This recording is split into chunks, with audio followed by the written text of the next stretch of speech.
Базардагы сатуучулардан акча опузалаган депутат. Ардактуу Атул намын алган Айтылуу Шопур Элмиянов, Эки Жапаровка, Ташиевке жана Зулушевке санкция салууну суранган кемпирабатчылар. Берде ушул жана башкалары болот, амансызбы? Чүй облусунун Аламөдүн районунун Ташмойнок айылдык кеңешинин депутаты эт сатуучулардан акча опузолоого шектелип кармалды. Бул тууралуу Октябрь райондук милициясынан билдиришти. Сатуучулардын айтымында кармалган жаран базардын ээсимин деп соодадан түшкөн акчанын 1% берүүнү талап кылган. Болбосо жумуш ордун алып коерун айтып коркутуп келген. Аталган факты боюнча опузолоо беренеси менен иш козголду.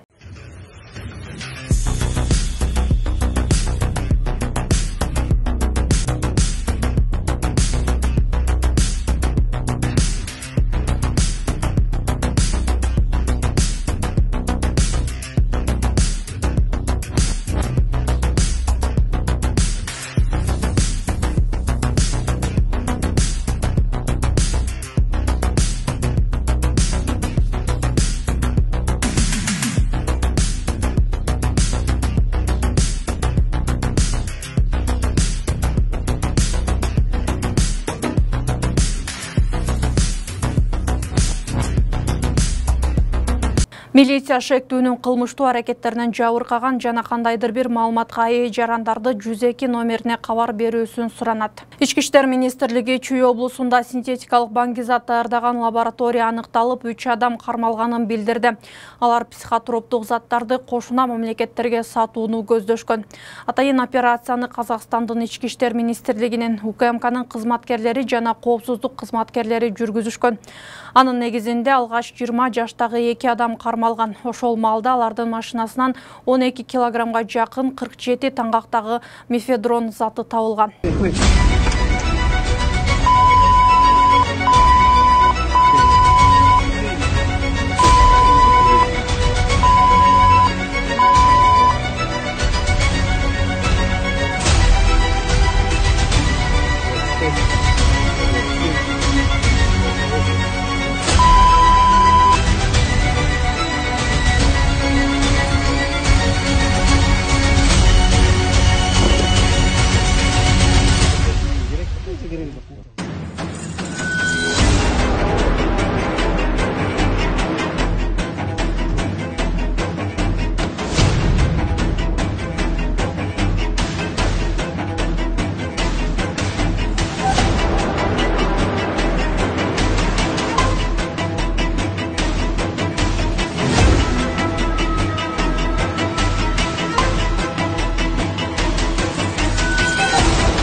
Саламаттыкты сактоо министри Гүлнара Батырова 26 июлда Кытайдын Кыргызстандагы элчиси Ду Девен менен жолукту.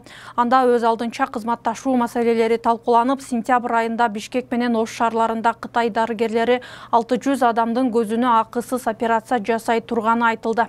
Бул долбоордун алкагында 600 кыргызстандыкка катаракта боюнча бекер операция кылуу каралууда. 300 операция Бишкек шаарындагы улуттук госпиталда, ал эми 300 операция Ош шаарындагы облустук ооруканада жасалат. Сиз Арча медиа редакциясынын жаңылыктар чыгарылышын көрүп жатасыз. Биздин YouTube каналыбызга катталыңыз. Биздин Next TV телеканалынан көрүп жатсаңыз, экрандагы QR код аркылуу катталсаңыз болот.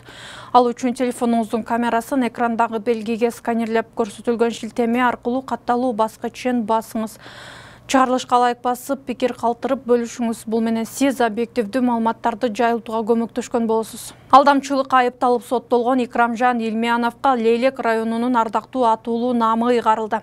Баткен облустук администрациясынын маалымат кызматы кабарлаганда 24 июлда мындай чечим райондун жарым жылдыктагы жыйынтыгынын коллегиясында кабыл алынган. Бул арада социалдык тармактын колдонуучулары тарабынан бул жаңылык катуу талкууга алынды. Канчалаган билимдүүлөрдү бир шофер чөгөлөтүп, бюджетти каалагандай калчап, саясатты дагы өзү билгендей жүргүзүп, бүгүн ардактуу Атуул болуптур. Айтор ак карасы аралашкан каша. Шофер Лейлектен ардактуу Атуул деген наам алыптыр. Шор эл экенбиз, өзүбүзгө чала. Ушундай адамдарга пакта койгон эл оңолбойт. Ууруну деле, сойкуну деле ардактуу Атуул деп баалаган элде ар намыс азаят. Мурдагы президент Алмазбек Атамбаевдин жеке айдоочусу, ишенимдүү кеңешчиси катары танылган президенттик администрациянын аппарат жетекчисинин мурдагы орун басары Икрамжан Илмияновду 2018 жылы октябрда улуттук коопсуздук боюнча мамлекеттик комитети кармаган. Башкы прокуратурага карата жеке компаниялардын биринен 150 000 доллар акча алган деген айып койгон. Жазык кодексинин өзгөчө ирик өлчөмдө жасалган алдамчылык деген беренесинин негизинде күнөөлүү деп табылган. Илмияновду 2019 жылдын 30 октябрында Бишкектин Октябрь райондук соту 7 жылга кесип, 160 000 сом айып салып, мүлкүн конфискациялоо чечимин чыгарган. Кийин 2020 жылы Илмиянов номер 26 жатак абагына которулган. Гемправатты коргоо комитетинин мүчөлөрү АКШ, Германия, Франция, Евробиримдиктин Кыргызстандагы элчилерине Еврокомиссия жана Европарламентке кайрылуу жолдоду.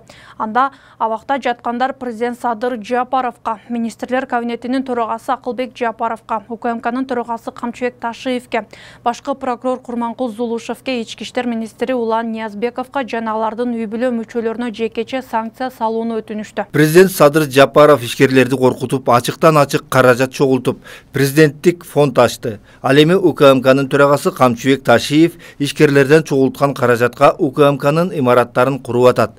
Биз бул кадамдарды коррупция деп эсептейбиз.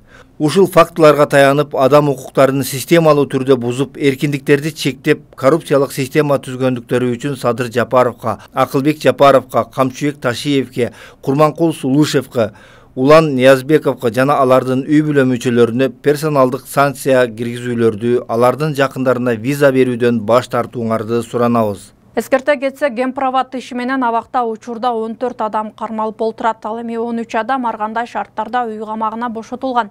Укук коргоо органдары аларды былтыр октябрда жапырт кармап, башаламандык уюштурууга айыптап жатат. Президент Садыр Жапаров Жалалабад жана Ош облустарына жумушчу сапары менен барат. Бул тууралуу мамлекет башчынын басма сөз кызматы кабарлады. Маалым болгондой, Жапаров 27-31 июлда өлкөнүн түштүгүндө болот. Мамлекет башчысы бир катар жаңы объекттердин ачылышына катышат жана бул аймактагы инфратүзүмдүк долбоорлорду ишке ашыруунун жүрүшү менен таанышат. Өзгөчө Кырдаалдар министрлиги туруксуз аба ырайына байланыштуу шашылыш билдирүү таратты.